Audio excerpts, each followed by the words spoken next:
Ibu ayah, hari ini saya berada di Menara Public Guru Kuala Lumpur.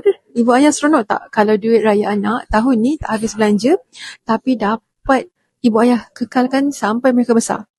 Sebab itu ibu ayah, kalau ibu ayah nak tahu, dah ramai ibu ayah hari ini yang mula tukar duit raya anak kepada emas. Kenapa? Yang pertama, supaya duit raya anak tak bercampur dengan duit kita dan kita tak terpakai tanpa sedar. Bila setiap anak ada akaun Gap Junior mereka sendiri, simpanan mereka akan jadi lebih terurus. Yang kedua, kita nak lindungi duit anak kita daripada inflasi.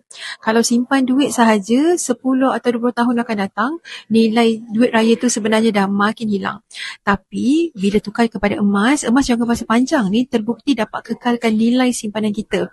Dan yang ketiga, emas boleh jadi dana pendidikan anak bila mereka besar nanti. Supaya bila anak nak pergi sambung belajar nanti, mereka tak perlu terbeban dengan hutang pelajaran.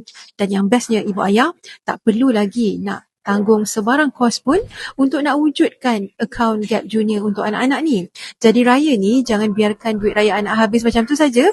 Tukarkan sebahagiannya jadi emas pertama mereka. Jadi jom ibu ayah mulai raya tahun ni, kita simpan emas untuk anak-anak tersayang.